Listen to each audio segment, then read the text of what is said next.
apresenta José Carlos de Luca, no 7º Congresso Espírita de Uberlândia, com a apresentação do tema Jesus, o Mestre do Caminho.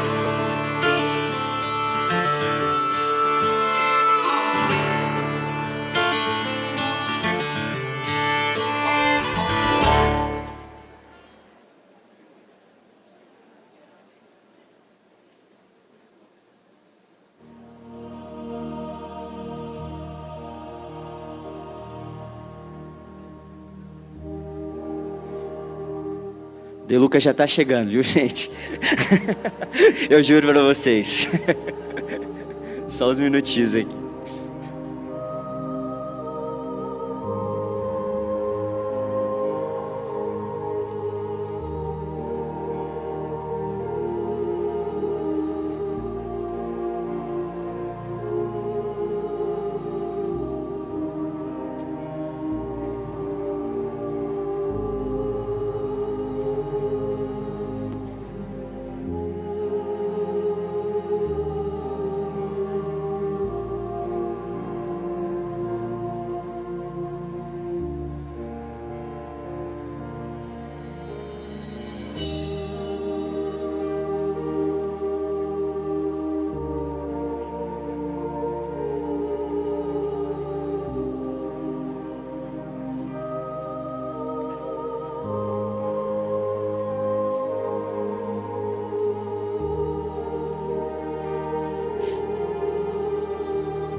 Eu prometi para vocês, aí ele aí.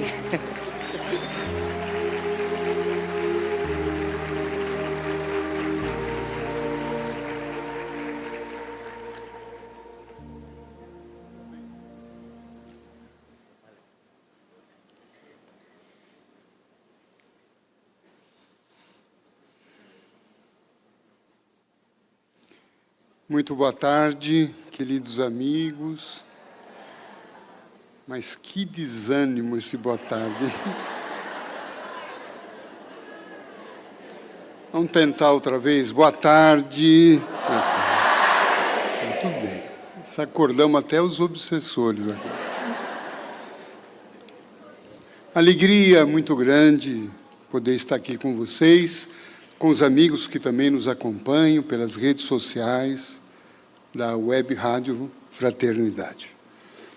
Nós vamos tecer algumas reflexões sobre o tema que abordamos em nosso mais recente livro, que é o Mestre do Caminho.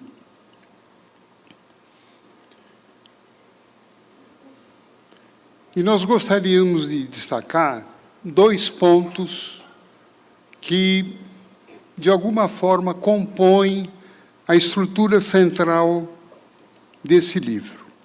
Nós partimos aqui de uma mensagem, no capítulo 7, uma mensagem que veio do mundo espiritual, através de um benfeitor que trabalhou no movimento espírita de São Paulo, do interior de São Paulo, o Servilho Marrone. Não é o da dupla Bruno e Marrone. Ele foi um grande trabalhador espírita da cidade de Campinas e região, e ditou uma mensagem bonita, através do médium Cleiton Levi, que diz assim, que tem 2 pontos que nós consideramos importantes para a nossa leitura a respeito do que é que Jesus significa para nós. Então, ele diz, no primeiro momento, Jesus está presente. Esse é o primeiro ponto que eu gostaria de trazer com vocês. Nós fomos, muitas vezes, educados por uma fé a quem respeitamos, a nossa fé, muitas vezes, de nossos pais, oriundos da Igreja Católica.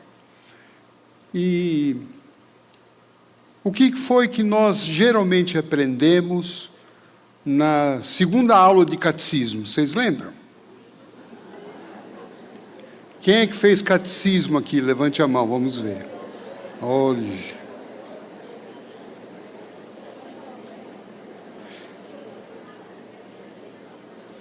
Nesta aula, nós aprendemos duas coisas sobre Jesus.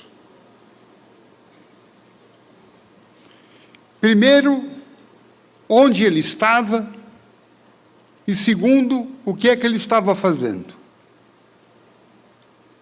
Então, onde Jesus estava? Aprendemos que ele está no céu. Não é o Congresso Espírita de Uberlândia. Não é? E ele estava fazendo o quê no céu? Sentado à direita de Deus Pai Todo-Poderoso. Então, essa concepção, a quem respeitamos, trouxe alguns problemas para nós, pelo menos para mim, porque nos colocou um Jesus, em primeiro lugar, distante, longe, inacessível, porque quem é que já esteve no céu? Não é o de Uberlândia. Quem é que já esteve nas regiões, né, celestiais? Talvez alguém aqui queira levantar a mão, mas a maioria de nós talvez não passou nem de longe. Lembro que Chico Xavier dizia que a gente não veio do céu. A gente veio das regiões umbralinas que circundam a terra. Então, esse Jesus no céu ficou muito longe, inacessível. E o segundo ponto é que esse Jesus que está no céu está sentado. Nós com tantos problemas aqui e ele sentado. Deve estar cansado. Cansado de nós, cansado da terra, de vez em quando ele deve olhar para aqui, para baixo, e falar, nossa, meus filhos estão brigando ainda, deixa eu sentar mais um pouco.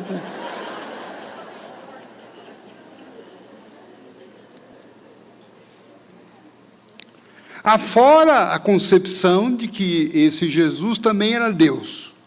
E aí piorou tudo. Porque além de estar no céu, sentado, e é Deus,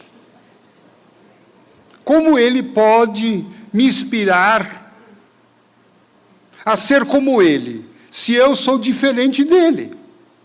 Se eu sou feito de carne e osso, de sangue italiano, espanhol, português. E ele foi feito já puro e santificado. Então, esta visão não nos trouxe uma proximidade e com aquilo que de fato Jesus é e que a doutrina espírita trouxe para nós com tanta clareza, ao nos dizer primeiro, Jesus não é Deus, Jesus é um filho de Deus como todos nós.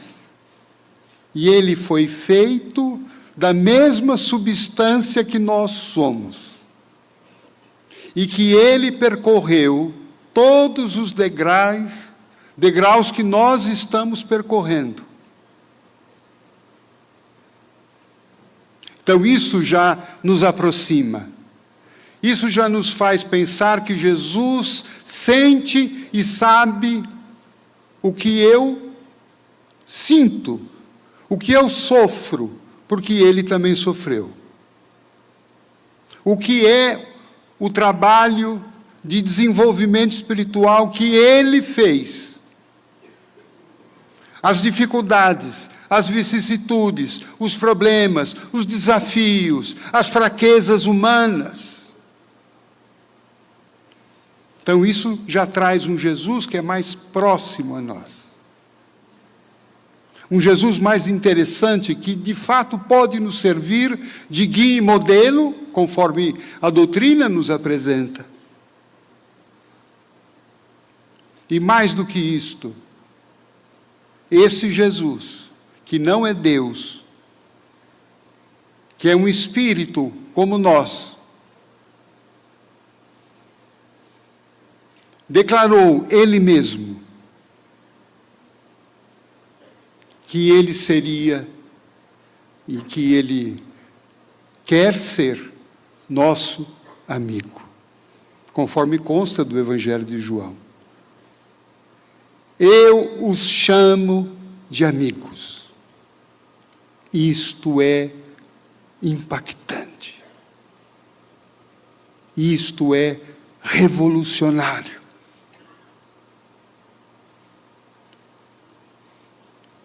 Porque o amigo é aquele que está próximo.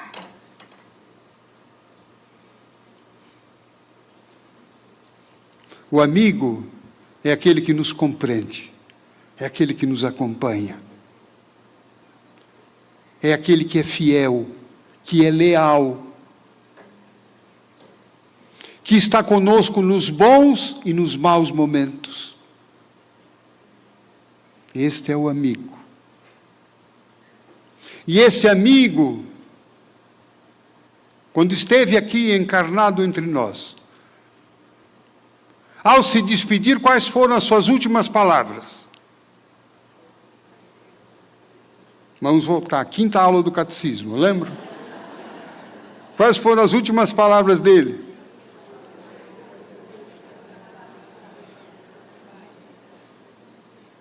Agora veio o Pentecostes aqui, em várias línguas falando. Não foram as palavras na cruz.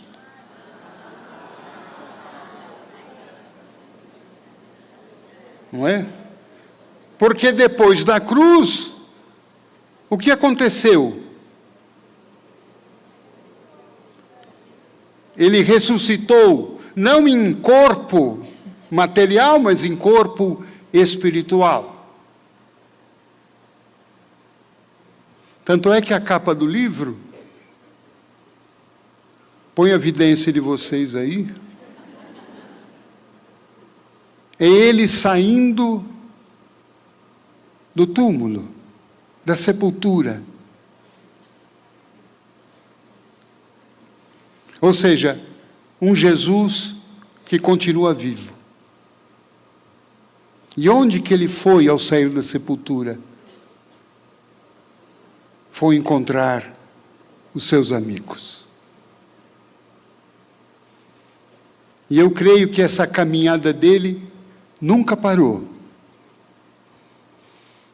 E ele continua andando e procurando os seus amigos. Eu não tenho a menor dúvida de que ele veio aqui hoje procurar a cada um de nós. Nós não estamos aqui por acaso. Perdidos, muitas vezes, ele veio nos encontrar. E como ele encontrou, em primeiro lugar, encontrou Maria Madalena, para desespero de Simão Pedro.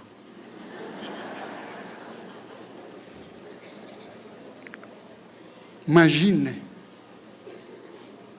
foi encontrar aquela mulher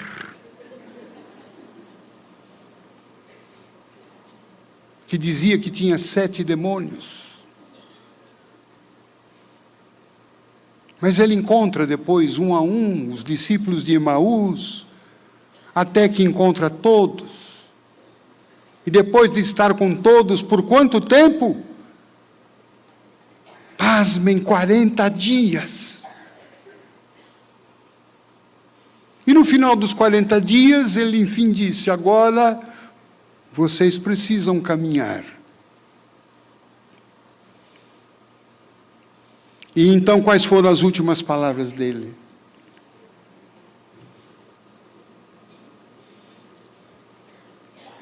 Eu não vos deixarei órfãos. Eu estarei com vocês todos os dias da minha vida até o fim dos tempos. Eu estarei com vocês. Teriam sido palavras jogadas ao vento? Teria sido uma promessa vã? Teria Jesus falado algo que ele não poderia cumprir? Não. Por isso afirmamos, e a espiritualidade afirma, Jesus está presente. Alguns anos atrás, Dr. Bezerra de Menezes, pela mediunidade de Divaldo Franco, afirmou: Jesus está na terra.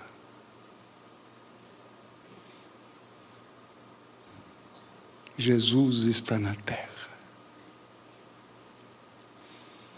E Chico Xavier, com toda a sua sensibilidade, afirmava: Jesus está conosco. Ele sabe quem somos. Ele nos conhece pelo nome. Eu tenho certeza que ao entrar aqui, Ele vai olhar para cada um de nós e vai nos reconhecer pelo nome, pelo nosso apelido. E vai se enternecer. Olha, está aqui a Maria, o José, o Joaquim. Que alegria vê-los. Chico dizia que Jesus sabe das nossas necessidades, sabe das nossas intenções, nos sonda, nos observa. E palavras textuais do Chico: agora mesmo Jesus nos observa.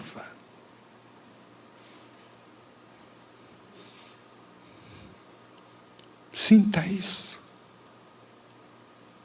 Agora mesmo, Ele nos observa.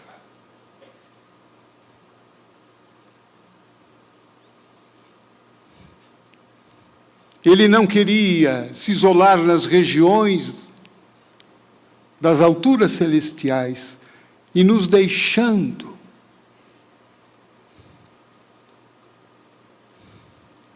a sós, sem a sua assistência, sem a sua amizade, passando por tantos problemas pessoais e coletivos. Ele está conosco. Ele nos ouve. Então, esse Jesus presente que nós precisamos começar a cultivar. Mas um Jesus amigo. Um Jesus que nos compreende as quedas e nos dá a mão para nos levantar. Não um Jesus que nos julga. Ainda hoje, participando aqui do encontro com jovens, alguns jovens disseram: às vezes nós sentimos Jesus tão inacessível porque Ele é tão perfeito e nós somos tão ainda imperfeitos, e isto nós não sentimos que somos dignos da presença dEle. E eu pensei, esse pensamento dos jovens é da maioria de nós. De fato, nós somos imperfeitos, mas é por causa dessa imperfeição que Ele está conosco. Os perfeitos, Ele já não se preocupa mais. Vocês acham que Jesus está preocupado com Bezerra de Menezes? Está preocupado com Chico Xavier? Onde estão aqueles meninos? Não.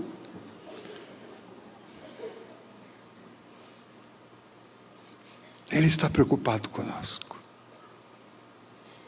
Afinal de contas, ele disse que veio não para os sãos, ele veio para os doentes. Quem aqui está doente? Levante a mão.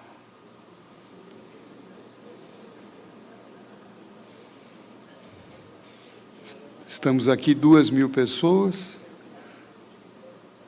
1.500 levantaram. E 500 estão mentindo.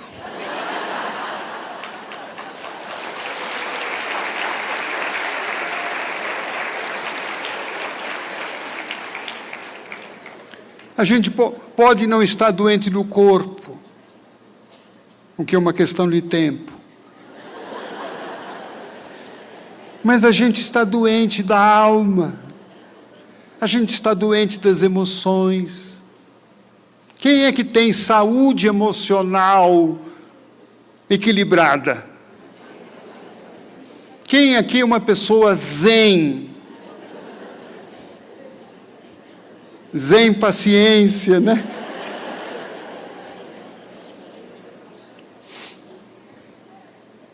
Basta ver muitas vezes como a nossa paz, ela se desmorona tão facilmente numa fila de banco.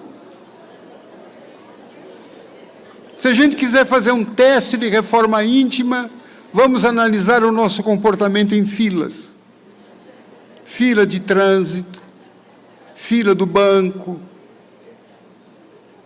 engarrafamento, congestionamento, fila de restaurante por quilo.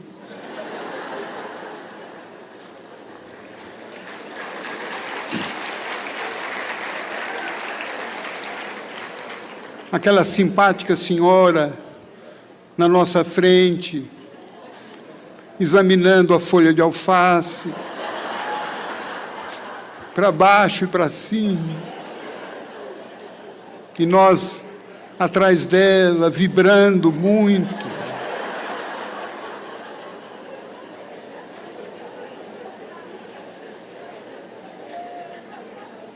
Fila de passe.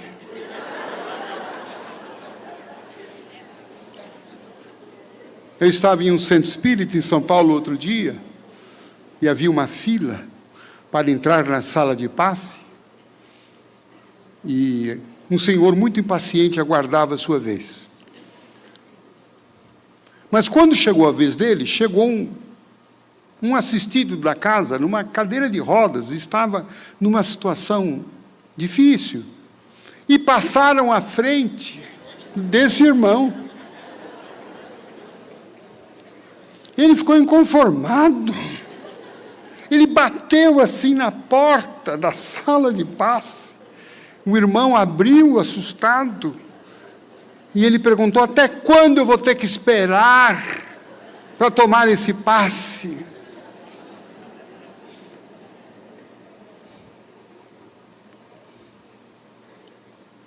Então veja como nós somos desequilibrados, e parece que nós saímos da pandemia mais agitados. Vocês não acham? Que a gente está mais nervosinho, mais destrambelhado.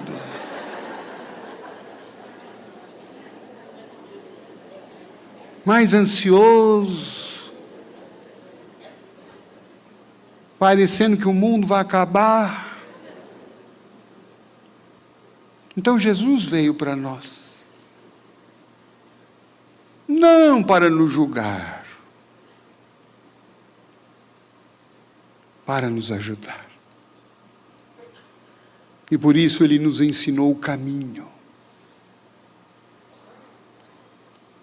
O caminho que, uma vez percorrido, nós haveremos de restabelecer o nosso equilíbrio, a nossa paz, conviver bem conosco, conviver bem com os outros. E Ele é atento a todas as nossas necessidades. E aqui me recordo de um episódio vivido por Chico Xavier. Ele havia recebido a prescrição de um remédio que o médico lhe disse: Chico, você precisa tomar esse remédio, mas você vai encontrar dificuldades de achar esse medicamento. Ele é muito caro, é um remédio importado, mas você precisa tomar esse remédio. E ele, então, foi às farmácias de Uberaba e não encontrou medicamento. Ligou para amigos de Minas Gerais, ninguém havia encontrado. O mesmo ocorrendo com amigos de São Paulo, do Rio de Janeiro. Ninguém achava o medicamento. E o Chico ficou assim, um tanto entristecido, porque ele queria tomar aquele remédio. Aliás, ele precisava tomar aquele remédio. E ele então ficou pensando: o que eu vou fazer? E ele lembrou e ficou pensando numa possibilidade de usar para si o que ele fazia regularmente para os outros. Chico costumava, e era algo muito peculiar a ele, enviar telegramas para Jesus. E como é que seriam esses telegramas? Eram simples. Ele anotava num papel e dizia assim: Senhor Jesus, meu amigo fulano de tal está passando por um grave problema de saúde.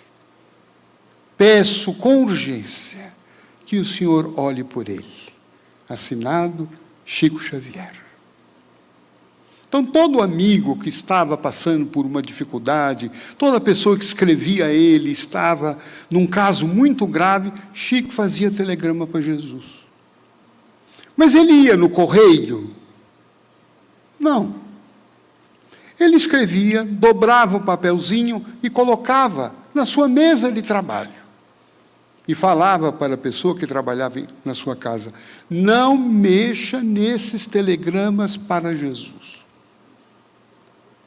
E foi pensando nisso que o Chico cogitou de passar um telegrama para Jesus para pedir aquele remédio. Ele muito constrangido, porque nunca houvera passar um telegrama para ele mesmo. Mas, sentindo a necessidade do medicamento, ele escreveu: Senhor Jesus, eu sou Chico Xavier. Estou doente. Meu médico me receitou este remédio, mas não encontro este remédio em nenhuma das farmácias da minha cidade e de outros estados aqui do Brasil. Por favor, com urgência, eu peço a sua ajuda. Assinado Chico Xavier. E dobrou o papel. E continuou a vida. 4, 5 dias depois, o correio chega. Entregam a ele uma caixa. O Chico olhou a caixa, olhou, falou: ai. Abriu a caixa, para sua surpresa, o remédio. Falou: nossa, o remédio. Foi correndo ver quem era o remetente. Não tinha remetente. A única coisa que ele pôde perceber é que a correspondência havia vindo do Rio Grande do Sul. Chico ligou para alguns amigos que tinha por lá, ninguém sabia da história do remédio. E o Chico, então, ficou muito intrigado. Quem é que mandou esse remédio? Quem é que mandou esse remédio? Ele ficou tão perturbado com isto, que o Espírito Emmanuel lhe apareceu e falou: Chico, por que você está tão agitado? Foi um remédio aqui que eu recebi, eu não sei quem é que me mandou, veio na caixa e falou. Emmanuel disse assim: mas Chico, para quem você pediu esse remédio? Olha, eu mandei um telegrama para Jesus. Então, está solucionada a sua dúvida. Foi Jesus quem mandou. Foi Jesus quem mandou? E o remetente? Olha, Chico, o que eu posso te contar é o seguinte. Seu pedido chegou, seu telegrama chegou. E Jesus chamou seus auxiliares e disse: meu amigo Chico Xavier está precisando deste remédio. Procurem para ele. E nós saímos atrás do remédio para você. Agora, tome o remédio. E não pergunte mais nada.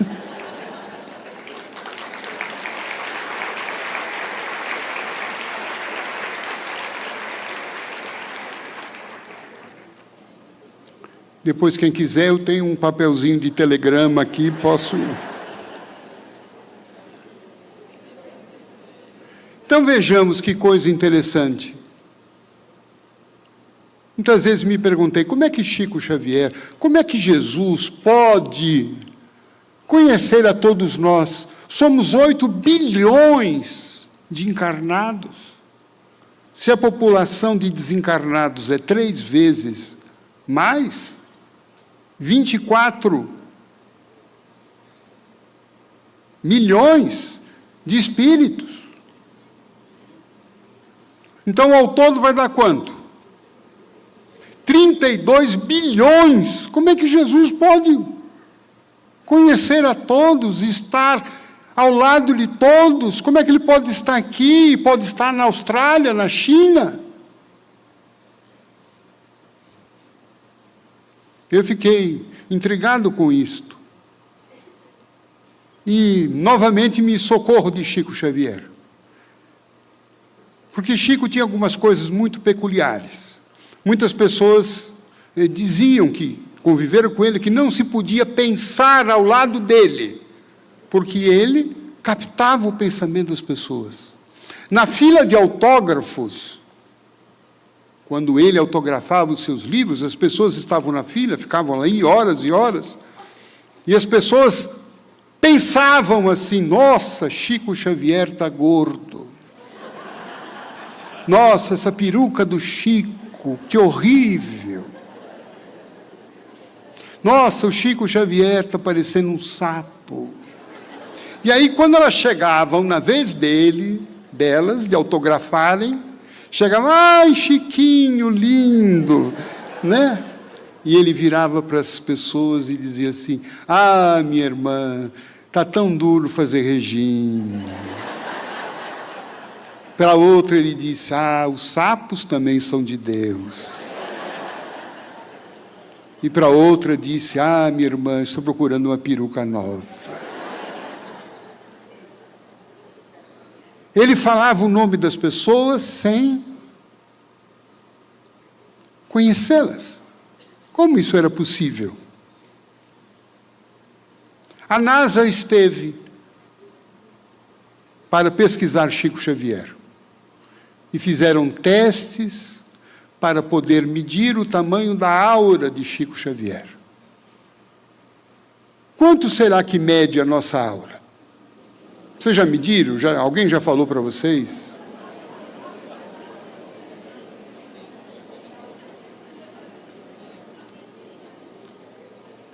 Quantos quilômetros? Os médiuns geralmente costumam dizer que o padrão de evolução da humanidade terrestre hoje, com algumas exceções, mas geralmente a nossa aura aqui na Terra mede centímetros. 2 centímetros. Aqui no Congresso sobe um pouco. 3 centímetros. E a NASA mediu a aura do Chico Xavier. E qual foi a conclusão? Há algumas divergências vindas dos seus biógrafos, Mas o biógrafo que deu um tamanho menor do resultado dessa pesquisa foi 30 metros. Então, quer dizer, quem estava na aura, no raio da aura do Chico, ele captava.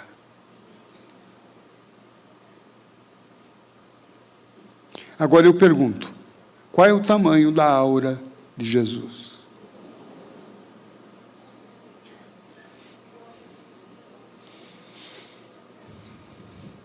A partir de uma informação do Novo Testamento, de que Jesus tem poder sobre o céu e a terra, nós podemos afirmar com segurança que a aura de Jesus é do tamanho da terra, nas suas dimensões físicas e nas suas dimensões espirituais.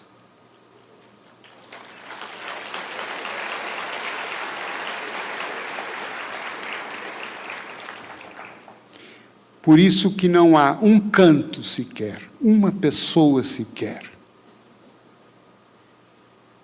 que não esteja sob o olhar do Cristo. Não há um gemido que ele não sinta, que ele não saiba e que ele não possa atuar. Então, este é o Jesus que precisamos trazer e sentir que está ao nosso lado. Muitas vezes as pessoas perguntam, querem saber quem é o meu guia. Eu quero saber quem é o nome do Espírito que me protege.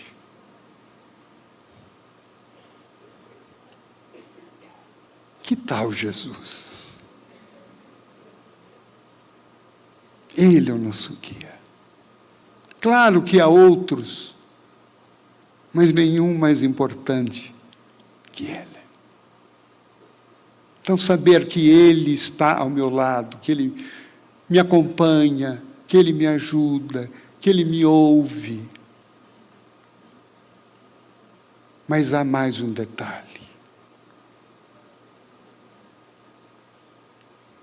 E é o segundo aspecto. Jesus está presente. Mas Ele também nos espera.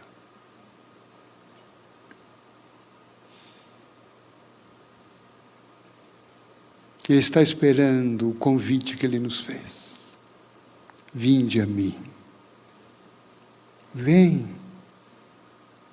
Me segue. Seja meu amigo. E onde nós vamos encontrar Jesus?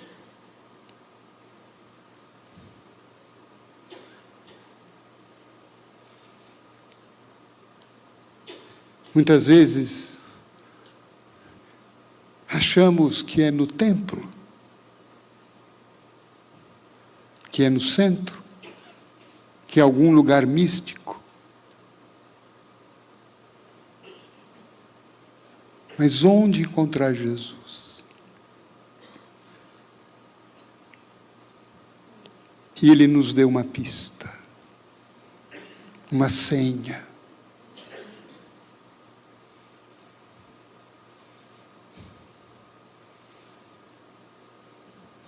De um lugar que raramente nós o procuramos.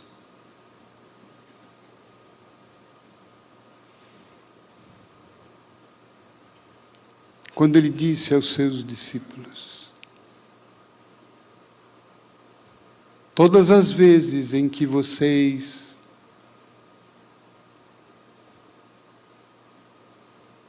socorrerem a um dos meus pequeninos, é a mim que vocês estarão fazendo. Todas as vezes em que vocês derem pão a quem tem fome, água a quem tem sede, remédio a quem está doente, todas as vezes em que vocês visitarem a quem está preso, a que vocês acolherem os estrangeiros, é a mim que vocês fizeram.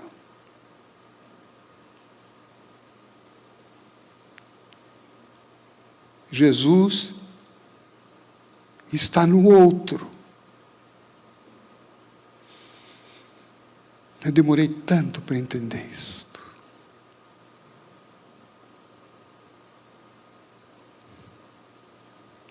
Madre Teresa de Calcutá estava na Índia lecionando para as moças ricas, abastadas, das famílias abastadas daquele país.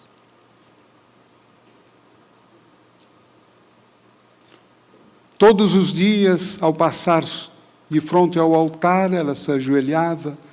Ali estava o crucifixo, Jesus crucificado, a imagem. Ela se ajoelhava. E um dia, ela leu o letreiro ali no crucifixo, de palavras que Jesus disse quando estava na cruz: tenho sede. E ela se perguntou: o que é que eu tenho feito para saciar a sede de Jesus?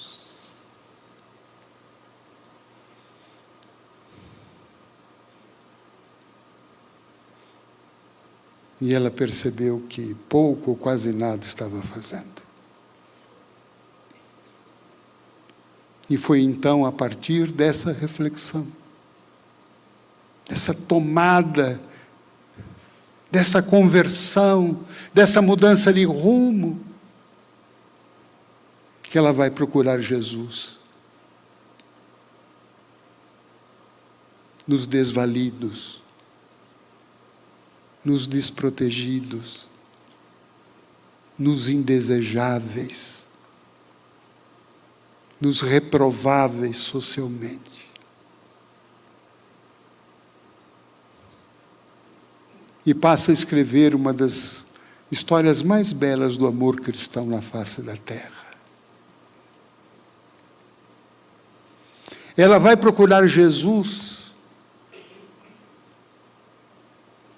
nas pessoas que estavam morrendo pela tuberculose, pelo câncer, pela AIDS.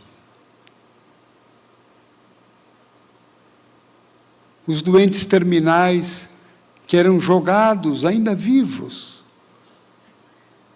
nos latões de lixo de Calcutá. Ela ia encontrar Jesus revirando as latas de lixo.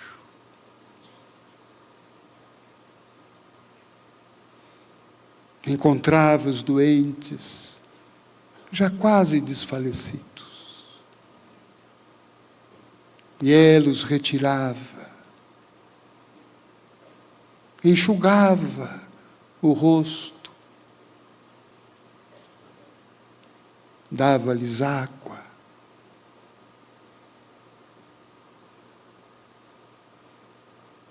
Falava-lhes palavras de esperança.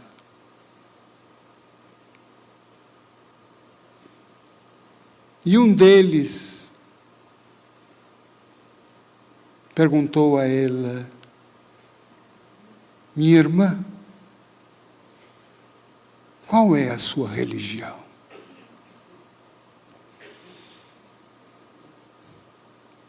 E ela perguntou: por que você quer saber? A minha religião.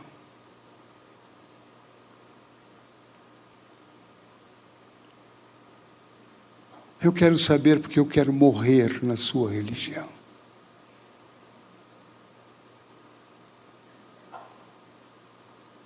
Ela teve o ímpeto de dizer,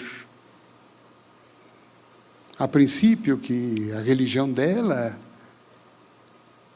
era o cristianismo, o catolicismo. Mas ela disse para si mesma: isso não importa.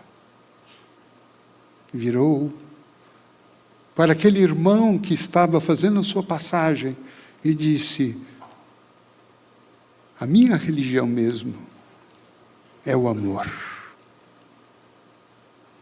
E é em nome do amor que eu estou aqui. E ela lhe dá um beijo na testa. Daquele irmão suarento, moribundo, doente,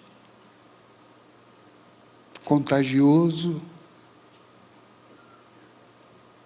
sujo, imundo, fedorento. Ela lhe dá um beijo.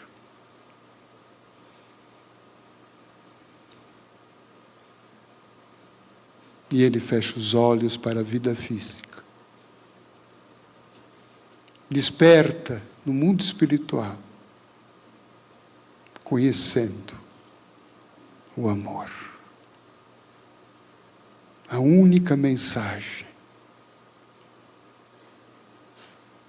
que Jesus nos deixou como a mais importante.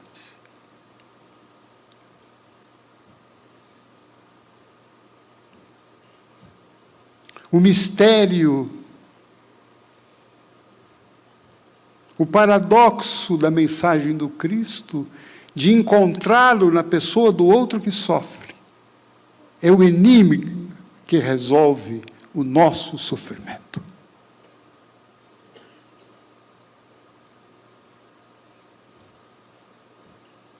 Nós encontraremos a cura para as nossas dores, sobretudo as dores da alma, que desaguam no corpo, quando nós formos capazes de saciar a sede de Jesus no outro.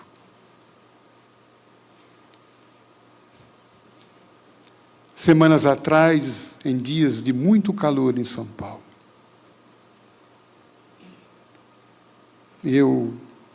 e falo isso sem nenhum intuito de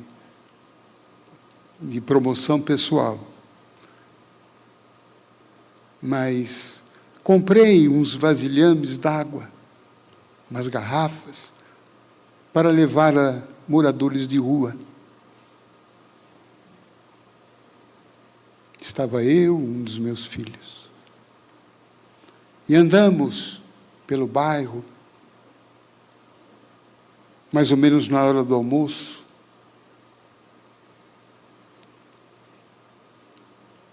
E havia, no final, uma única garrafa que faltava entregar.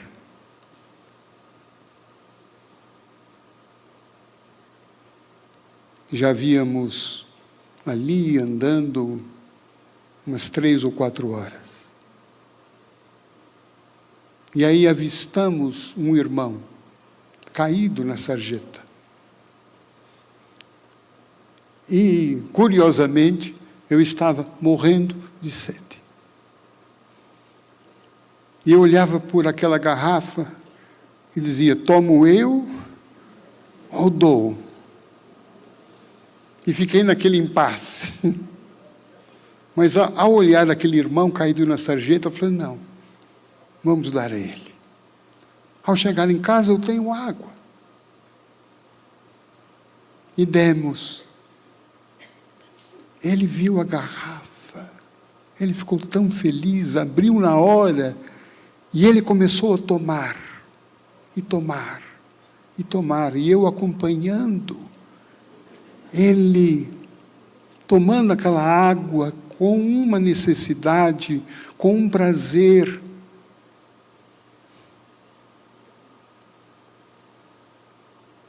E um sentimento misterioso aconteceu. Quando ele terminou de tomar, a minha sede passou. Sinceramente. Eu não tinha mais sede. Se alguém me oferecesse um copo de água, eu não tomaria, porque estava já cheio. E aí pude entender o bem que nós fazemos ao outro. Quando eu saciei a sede dele, encontrei o Cristo sofredor, o Cristo crucificado, o Cristo sedento naquele irmão, o Cristo frágil.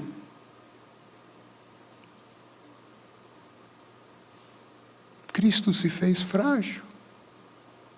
Cristo se fez pequeno, para que nós o encontrássemos exatamente nos frágeis e pequenos que somos todos nós. Então, Jesus, se queremos o endereço certo para encontrá-lo, Ele está no outro.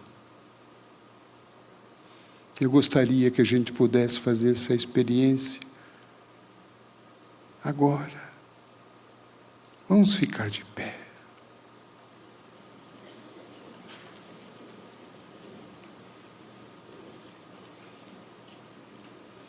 O Cristo está aqui. Ele está no meio de nós. Cremos nisto? E aonde? Ele está andando, volitando?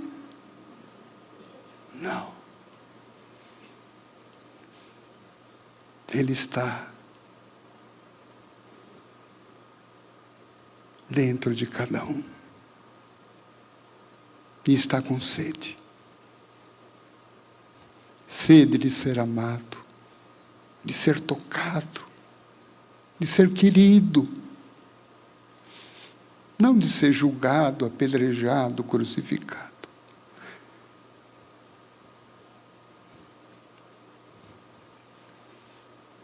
Sacia a sede desse Cristo.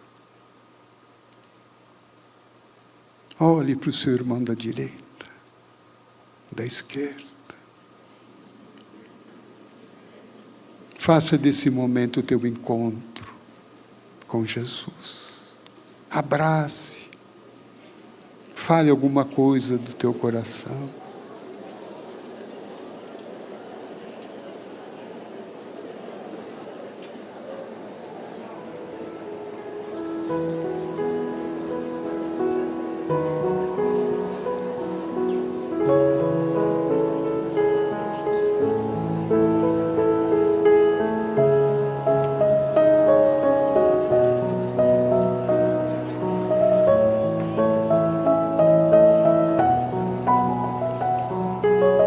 Cure a tua solidão, o teu coração ferido, amando.